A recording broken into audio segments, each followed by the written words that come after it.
Most characters can justify the terrible things they do as, I'm doing this for my family, I'm doing this because the world hates me, I'm doing this because... Pick an answer. The Joker does it because I'm as nutty as a squirrel, and I'm proud of that. Some men aren't looking for anything logical. They can't be bought, bullied, reasoned, or negotiated with. Evening, Commissioner. Some men just want to watch the world burn.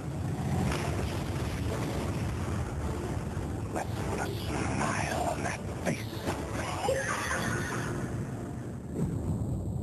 Most criminals are motivated by desire to gain greater wealth or gain greater power.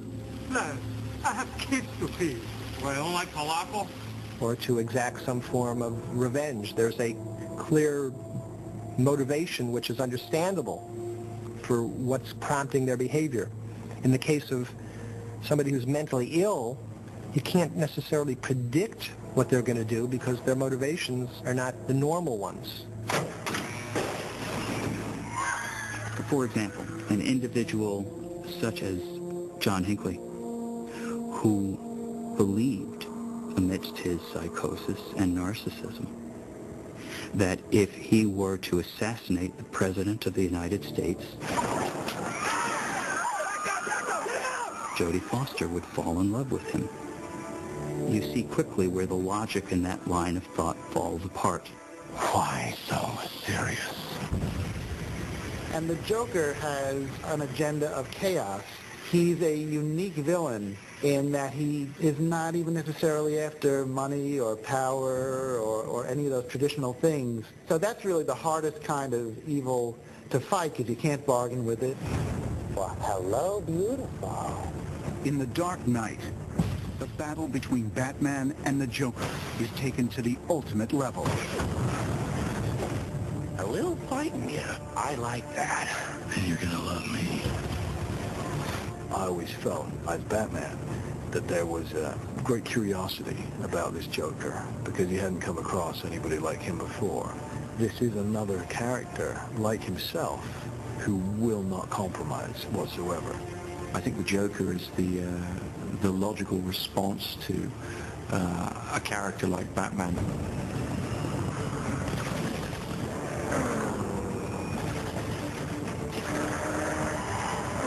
Partly because Batman, having raised this extremity of behavior in Gotham, he's putting on a mask, tapping into people's fears, and all of the technology he employs.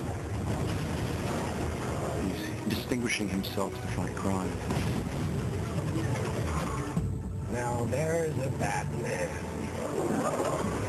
And that immediately raises the question of, is he prepared to go outside the law?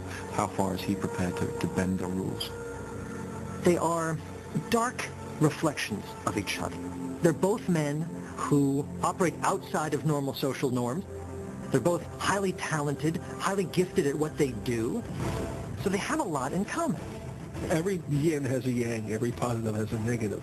Batman is sane and logical, uses his mind to solve problems and solve crimes, and the Joker is a complete raving lunatic.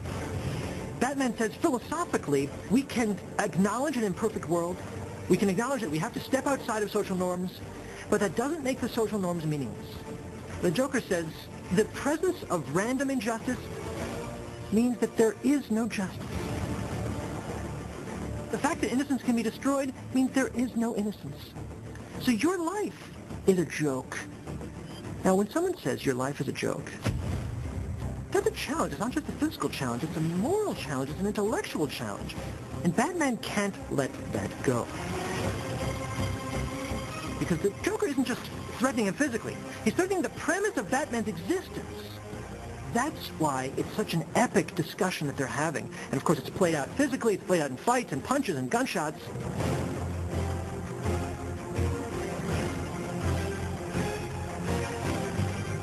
Ultimately, it's a philosophical conflict, and not one that's easily resolved. The Joker wants to see that everybody has a price, that nobody is pure, and that even Batman can be bought or can be leveraged in such a way that he would compromise his principles. Whatever the psychological cause of characters like the Joker, the villains of Batman have given us indelible images of the power of the human mind and its capacity for cruelty. Everyone has the capacity to do evil, and everyone has the capacity to do good. Holocaust survivor Viktor Frankl talks about the last of the human freedoms. It's the attitude one is going to adopt towards life. That's the fundamental choice that we retain no matter what we are experiencing, no matter where we are. That notion of choice is fundamental to the Batman personality. I've seen now what have to become. Stop men like him. Batman represents the incredible power that one enjoys when one consistently chooses the same direction, makes the same choice and the right one, to champion good, to choose to affirm life. Beyond the thrill of his adventures, Batman gives the world something greater. His internal struggles offer insight into the origins of our own fears, the motivations behind evil acts, and the ways that an ordinary human being can become a hero. He's human. He's one of the few superheroes that's just a normal guy who's willingly dedicated himself to fighting crime, but it's conceivable that it could be you or me. We don't come from Krypton. We don't have superpowers or mutant genes. Batman is in the realm of attainable.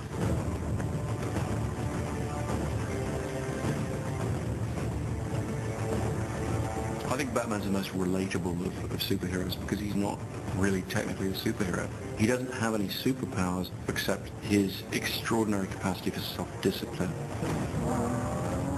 He is what we aspire to be in terms of his power, his wealth, the things that he's able to do. And because of that, we identify very heavily with this man who is struggling with the very things that you and I struggle with every day.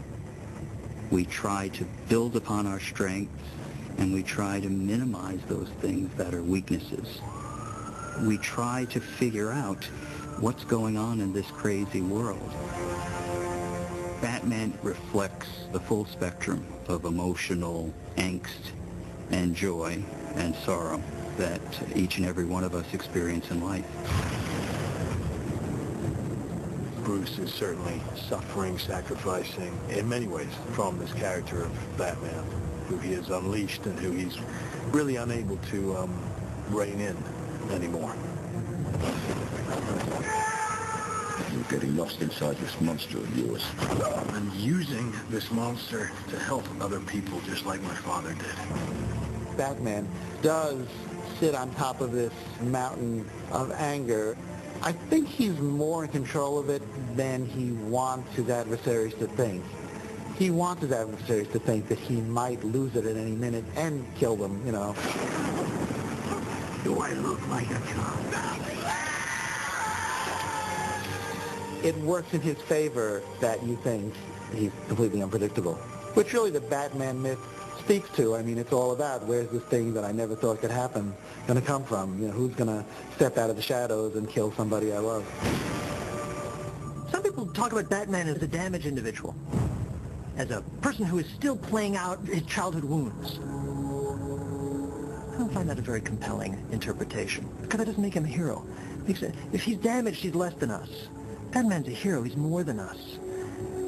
I find compelling the interpretation that says, here's a man who faced tragedy, and he made some choices to rise above it.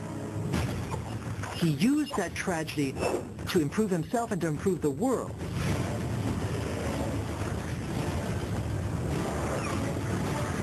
That is a hero. That makes him compelling. The appeal of Batman has been in part to the idea that if something that tragic happened to me, would I have that kind of ability to shape my life that way?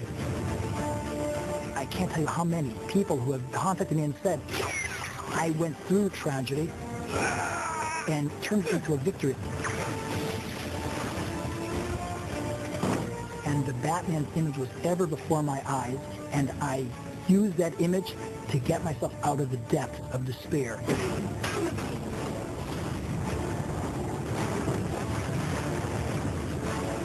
He's flying on rooftops!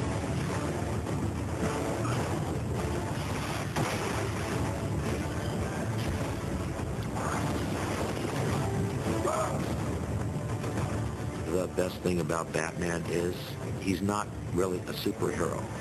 He's a human. Like your father, you lack the courage to do all that is necessary. And he shows us the greatness of what humans can be. I am going to stop you.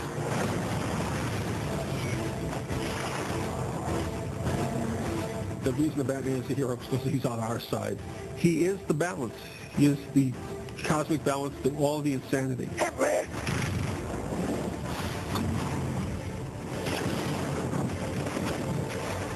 Batman says, we can make meaning in a difficult world. We can pursue justice in an unjust world. Batman's a character that provides us hope that all of us need.